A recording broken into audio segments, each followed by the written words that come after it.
네, 글로벌 핫 이슈 시간입니다. 간밤 어떠한 뉴스들이 시장 움직였는지 확인해 보도록 하겠습니다. 네, 전자신문의 허정윤 기자와 함께하도록 하겠습니다. 안녕하십니까? 안녕하세요.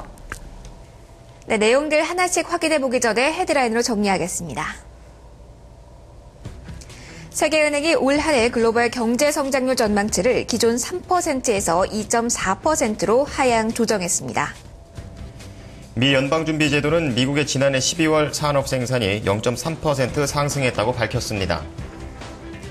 미국 대형 금융회사들이 4분기 실적에서 말 그대로 서프라이즈를 기록했습니다.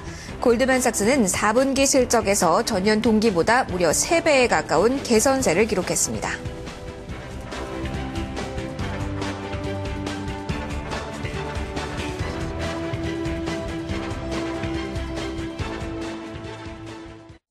네, 오늘 시장에 나온 재료들 가운데 좀 부담을 주는 쪽부터 살펴보도록 하겠습니다. 네. 세계은행이 글로벌 경기 회복에 대해서 냉정한 평가를 내렸다라는 소식이 나왔는데요. 이전부터 오늘 좀 짚어보고 갈까요?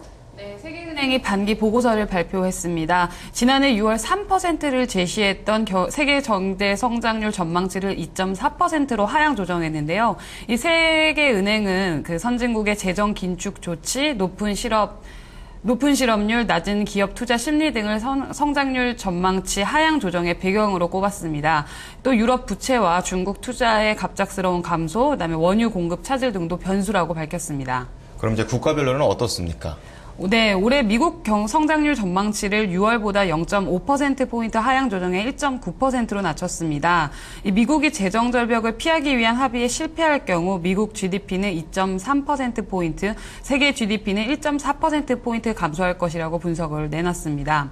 또 일본의 경우에는 올해 경제 성장률 전망치를 0.8%로 제시해 지난해 6월에 내놨던 전망치 1.5%의 절반 수준으로 낮췄습니다.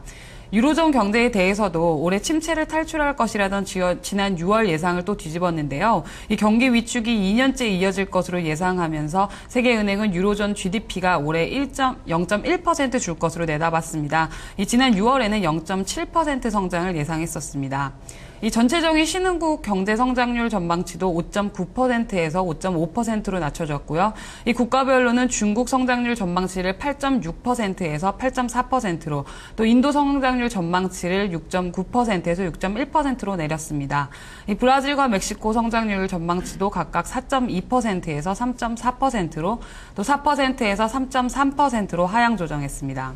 네, 전반적으로 글로벌 경기 회복세에 대해서 회의론을 내놓은 것인데요. 네. 미국의 재정 절벽이 유로존 재정 위기보다 글로벌 경기에 더 큰 리스크다, 이런 경고도 나왔죠. 네, 맞습니다. 이 세계은행은 재정을 둘러싼 미국 정치권의 협상 결과가 이 유로존 채무위기 재발보다 글로벌 경제에 더 치명적인 영향을 끼칠 수 있다고 경고를 했는데요.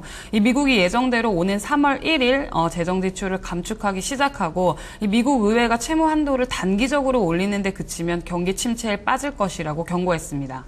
이렇게 안 좋은 소식도 있지만 그렇지만 이 미국의 산업 생산은 2달 연속 상승을 했죠. 네, 맞습니다. 미 연방준비제도는 미국의 지난해 12월 산업 생산이 0.3% 성장했다고 밝혔습니다.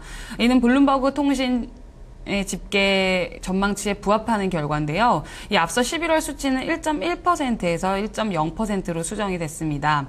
이 12월 수치는 날씨가 예년보다 따뜻하면서 유틸리티 생산이 거의 6년 내 최대로 급락해서 이 수치가 하락한 측면이 있는데요. 이 산업 생산에서 차지하는 비중이 75%에 달하는 제조업은 0.8%로 증가해 전망을 상회했습니다. 앞서 11월에 2% 증가세를 보였던 기업 설비 생산은 1.3% 올랐습니다. 네, 소비자 물가도 발표가 됐는데요. 그렇게 변동은 없었네요. 네, 미 노동부도 지난해 12월 소비자 물가 지수가 전월 대비 0.0%를 기록했다고 밝혔는데요. 이거 역시 블룸버그 통신의 전망치와 부합하는 결과입니다. 이 소비자 물가 지수는 한 해 전체로는 1.7% 상승해서 2011년 3%에서 오름세가 다소 둔화된 상태입니다. 실제 품목별로는 에너지 가격이 1.2% 하락한 것이 물가 안정을 유지하는 데 보탬이 됐습니다. 휘발유 가격은 2.3% 떨어졌고 신차 가격은 변동이 없었습니다. 반면 곡물 가격은 0.2% 올랐고 주택 가격도 0.1% 상승했습니다. 자, 이제 밤사이에 뉴욕 증시 최대 승리자였죠, 지난해. 금융주들의 실적이 좀 발표가 됐는데요. 이 두 축이라고 할 수 있는 JP 모건과 골드만삭스, 자세한 소식 좀 전해주시죠. 네, 우선 JP 모건이 지난해 수십억 달러 투자 손실을 입었지만 지난해 4분기 순이익은 전년 동기 대비 53% 증가해서 시장 전망치를 상회한 것으로 나타났습니다. 이 저금리 기조로 인해서 모기지 대출이 증가한 것이 실적 개선에 큰 영향을 미쳤는데요. 이 자세히 살펴보면 JP 모건은 지난 4분기 순이익이 56억 9천만 달러로 전년 동기 37억 3천만 달러에서 크게 증가했습니다. 주당 순이익 역시 1.39달러에서 시장의 예측치 1.16달러로 웃도는 수준을 보였고요. 이 순 매출도 10% 증가해서 236억 5천만 달러를 기록했습니다. JP 모건 쪽에서 연간으로 보면 3년 연속 최대 순이익을 달성한 건가요? 네, 맞습니다. JP 모건의 이 같은 실적은 이 금리 수준을 낮춘 연방 프로그램에 의해 그 덕을 본 건데요. 이 모기지 대출 증가에서 비롯이 됐습니다. 2011년 4분기에 2억 6,900만 달러의 손실을 봤던 모기지 은행 부분이 올해 4억 1,800만 달러 순이익을 거둔 것으로 나타났습니다. 그럼 JP모건은 이렇고 골드만삭스는 어떻습니까? 네, 골드만삭스 상황은 더 좋은데요. 거의 전 사업 부분에서 실적이 개선세를 보이면서 지난해 4분기 순이익이 전년과 비교해 거의 3배가량 증가한 것으로 나타났습니다. 자세히 보면 지난해 4분기 순이익이 전년 동기 10억 1,000만 달러에서 28억 9천만 달러로 크게 증가를 했습니다. 순매출 역시 92억 4천만 달러로 전년 동기 60억 5천만 달러에서 크게 개선이 됐고요. 이 시장 예상치인 79억 1천만 달러를 크게 상회하는 수준입니다. 이 골드만삭스는 증시 반등과 5억 달러 규모의 헤지펀드 운용사업 부문 매각에 힘입어서 지난해 매출이 2009년 이후 처음으로 개선된 것입니다. 네, 두 기업 모두 호실적을 발표했습니다. 하지만 JP 모건보다 골드만삭스 쪽의 상황이 더 좋다라고 지적을 해주셨는데요. 실제로 증시는 이를 반영하고 있습니다. JP 모건 제시 쪽에서 0.7% 정도의 상승률을 보이고 있는 반면에 골드만삭스는 현재 4%가 넘는 강한 랠리를 펼치고 있다는 점 확인을 해보시기 바랍니다.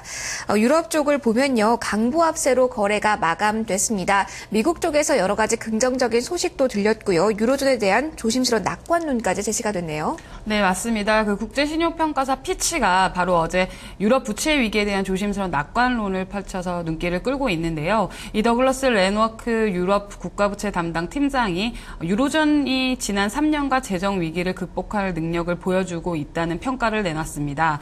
그리스 등 위기 국가들이 재정 긴축을 통해 경쟁력을 회복하면서 최악의 국면을 넘겼다는 주장인데요. 이 유로존 붕괴 가능성은 희박하다고 밝혔습니다.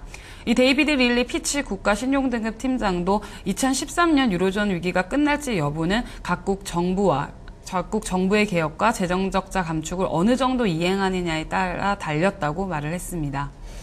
종합을 해보면 이제 지난 3년여간이죠. 글로벌 이 금융시장의 최대 위험 요인 중에 하나였던 이 유럽 재정 위기가 이제 좀 최악의 고비를 넘은 것은 아니냐라는 그런 낙관론인데, 이 근거 있는 얘기입니까? 네, 우선 지난해 중순 스페인 같은 일종의 위기국 금리가 급등했던 때와 비교하면 지금 시장은 눈에 띄게 안정된 상태인데요. 지난해 7월 7%까지 급등했던 스페인 10년 만기 국채 금리가 2주 연속 하락세를 보이면서 지금 4.84%까지 떨어졌습니다. 유로존 지도자들도 유로화가 최악의 상황을 지났다고 잇따라 선포를 했는데요. 이 볼프강 쇼이블레 독일 재무장관과 장클로드 융커 유로그룹 의장도 유로화 위기가 최악의 국면은 지났다라고 말을 했습니다. 네, 최악은 넘겼다라는 안도 섞인 발언들 나오고 있지만 유로의 통화 가치가 높다라는 점 경계해야 한다라는 발언도 함께 나왔죠. 네, 이거 역시 장클로드 융커 유로그룹 의장의 발언인데요. 이 최악의 위기는 넘겼지만 미국 달러 대비 유로 가치가 높다는 경고가 나왔습니다. 실제로 달러에 대한 유로 가치는 지난 6개월 동안 10% 가까이 상승해서 사상 최고치를 기록했는데요. 이 유로 가치는 유로존 주요 고역국끼리 그 통화 바스켓 기준으로도 지난해 7월 이후 6% 이상 상승을 했습니다. 유로 가치가 높을 경우 유럽 국가의 무역 조건이 악화돼 유럽 경제 성장의 발목을 잡을 수 있습니다. 네, 허정윤 기자, 오늘 말씀 감사합니다. 네, 고맙습니다. 네, 오늘 글로벌 하드쇼 시간에 다룬 내용들 헤드라인으로 다시 한번 정리하겠습니다. 세계은행은 올해 글로벌 성장 전망치를 하향 조정했습니다. 신흥국 산업 경기가 악화된 데다 높은 실업률로 인해 기존의 예상한 성장을 일으킬 수 없다는 판단에 따른 것입니다. 미 연방준비제도는 미국의 지난해 12월 산업 생산이 0.3% 상승했다고 밝혔습니다. 이는 시장 전망치에 부합하는 것으로 2달 연속 상승했습니다. 미국 대형 금융회사들이 4분기 실적에서 말 그대로 서프라이즈를 기록했습니다. JP 모건 체이스의 4분기 순이익은 전년 동기 대비 53% 증가했고 골드만삭스는 4분기 실적에서 전년 동기보다 무려 3배에 가까운 개선세를 기록했습니다. 자, 이어서 미국 시장을 움직인 재료들 키워드로 살펴보겠습니다. 김보선 캐스터입니다.